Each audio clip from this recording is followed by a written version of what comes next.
तुम्हारे मन में आहार दान देते देते एक एक लोटा पानी दे रहे हो, थोड़ी सी और ठंडाई दे रहे हो, कुछ दे रहे हो, उसमें होना चाहिए और आज थोड़ा और ले लो, गर्मी बहुत पड़ रही है। मेरा मन है कि आपकी बहुत अच्छी सामायिक हो, मेरा मन है कि आप गला तर रहेगा, तुम्हारा 10 मिनट प्रवचन थोड़े और ज़्यादा मिल जाएंगे। दृष्टि देखना, प्रवचन पे चलिए, उसकी दे रहा है पानी और दृष्टि में क्या आ गया? प्रवचन। दृष्टि में क्या आ गया? विहार। रत्नत्र 24 आहार देते समय तुम्हें जिसको भी कराना है, बस तुम भी मोक्ष की दृष्टि रखना। ये मोक्ष मार्गी है, मोक्षार्थी है, मोक्ष की इच्छा रख रहा है, इसलिए फिर वो भोजन नहीं है, फिर क्या हो गया? वो आहार। फिर वो औषधि नहीं है, फिर क्या हो गया? वो औषधि दान। फिर वो मकान नहीं है, वो क्या हो गया? संत शाला। धर्मशाला में भी किनको रोकना है? जो मंदिर के लिए आया। क्यों आए हो मंदिर के लिए?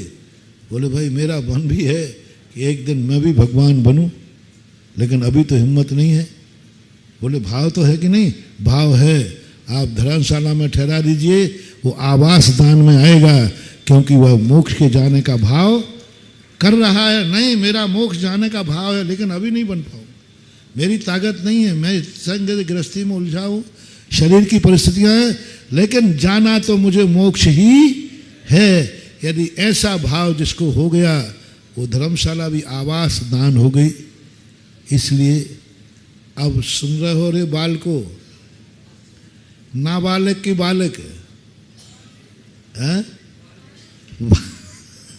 बालिक हो गए हो। अब जिम्मेवारी तुम्हारी खुद बनती है कि तुम खुद फैसला करो, तुम निर्णय करो, तुम लिस्ट बनाओ क्या क्या चीजें सही हैं।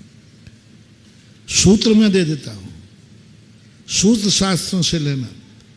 जो मैंने प्रवचन के प्रारंभ में कहा था, जो अच्छा लग रहा है वो अच्छा हो, ये कोई नियम। अच्छा लगना अलग चीज है, अच्छा होना अलग चीज है। अब होने पर दृष्टि लाओ, तुम निर्णय तो तुम्ही को करना है। मुझे अच्छा लग रहा है इसलिए अच्छा है, ऐसा फैसला मत करना।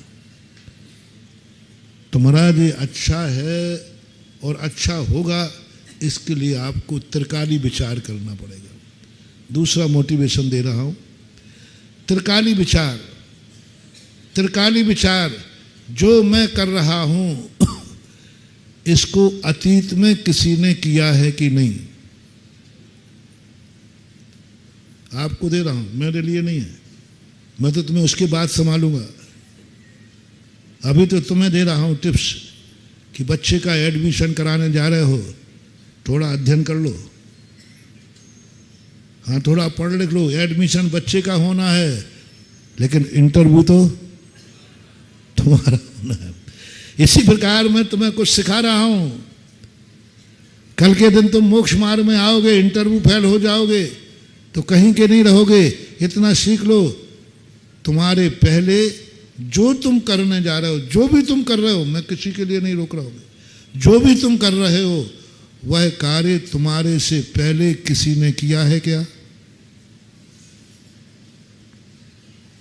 जो भी हो, डांका डाल रहे हो, शराब पी रहे हो, जो भी है, तुम्हारे पहले किसी ने किया है क्या? बस उसका पूरा बायोडेटा इकट्ठा करो, उसका क्या हुआ। कॉमर्स में एक व्यापार की नीति पढ़ाई जाती है कि तुम्हें कुछ भी मालूम नहीं है, ये धंधा तुम्हारे पहले किसी ने किया है, उसके क्या हाल है। इस दुकान पर, इस दुकान के पहले कोई दुकान बेचता है तो दुकान खरीदने के पहले सोचो, इसके पहले जिसने दुकान की उसका क्या हुआ, दिवालिया हुआ था। इस दुकान पर क्या हुआ, इस धंधे पे क्या हुआ, ये जो कार्य किया था।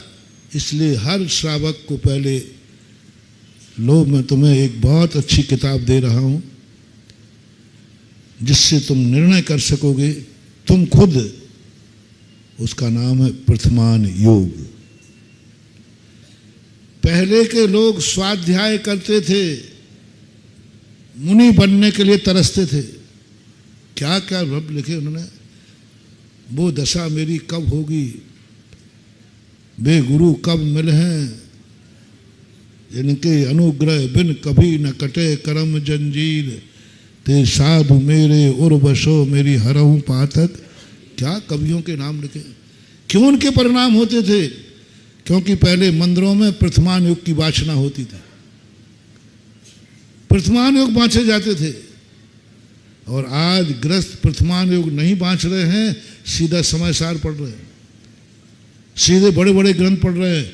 इसलिए आज जितना जितना व्यक्ति स्वाध्याय करता जाएगा, वह व्यक्ति व्रतों से दूर होता जाएगा, संयम से दूर होता जाएगा। आज की पहचान है पंडितों की, पहले पंडित ही मुनि बनते थे, और आज पंडित वृत्ति मिल जाए तो अभाग्य समझना।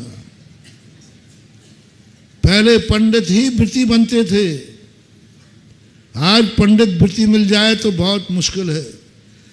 पहले अमीर आदमी ही वृत्ति बनते थे, जितने अमीर होते थे, नाभिराय, चक्रवर्ती आदि, वे सब वृत्ति बनते थे। आज अमीरों में वृत्ति मिल जाए तो दुर्लभतम दुर्लभ है, अभी भी हैं, लेकिन पहले 100% होते थे, और अब 1-8% कोई है। जैसे बैठे ना तुम्हारे यहाँ शराब का बहुत, या तो इनके माँ बाप का प्रभाव है या सास ससुर का प्रभाव, नहीं तो अरे राम राम राम राम राम, बड़ा आदमी और वृत्ति अरे राम राम राम राम राम, आश्चर्य हो जाता है। बड़ा आदमी कोई मुनि बन जाए, राजा, अंतिम राजा चंद्रगुप्त बने, चंद्रगुप्त के बाद 16 स्वप्न देखे, 16 स्वप्न देखे चंद्रगुप्त ने। उसमें एक स्वप्न आया है कि तुम्हारे बाद अब कोई राजा दीक्षा नहीं लेगा। चंद्रगुप्त के बाद राजा हुए हैं कि नहीं, लेकिन राजा दीक्षा नहीं लेगा। चौथे काल में आता कि राजा ही दीक्षा लेते थे। 99% लोग जब आयु कर्मबंध हो, जो राजा होते थे अंत में वो संन्यास लेते थे। अच्छे राजाओं का लक्षण था, गद्दी पर नहीं मरते थे अच्छे राजा, संन्यास लेते थे। चंद्रगुप्त के बाद 16 स्वप्न में आया, आज के बाद कोई सम्राट, कोई राजा दीक्षा नहीं लेगा। इसी प्रकार की स्थिति, तो इसी प्रकार की स्थिति बन जाती है कि आज बहुत कठिन हो जाता है, बहुत मुश्किल हो रहा है। आज पंडित, ओहो, वृत्ति पंडित है और प्रतिमाधारी मिल जाए, अरे राम राम राम राम, बहुत मुश्किल है। क्या युग था, पहले पंडित ही वृत्ति होते थे, और आज पंडित क्यों, क्या कारण है? क्योंकि आज पंडितों ने प्रथमान युग पढ़ना बंद कर दिए। आज वो बालक बन गए जैसे उसका मन आया कि हमें ये कार्य करना है, मन में आया, करने चला गया, करने चला गया, ठोकर खा के गिर पड़ा, दिवालिया हो गया। क्योंकि करने के पहले ये नहीं सोचा इसके पहले यह कार्य किसी ने किया है कि। अब सारे विद्वानों से मेरा कहना है, सारे जगत से मेरा कहना है, अब सभी विद्वान प्रथमान योग पढ़ना शुरू कर दें, नियम से इनके व्रत लेने के भाव हो जाए। जय हिंद दोस्तों, अगर आपको मेरी वीडियो अच्छी लगती है तो प्लीज़ मेरे चैनल को लाइक, शेयर, सब्सक्राइब करिए और इसी तरह से अपना प्यार देते रहिए। धन्यवाद।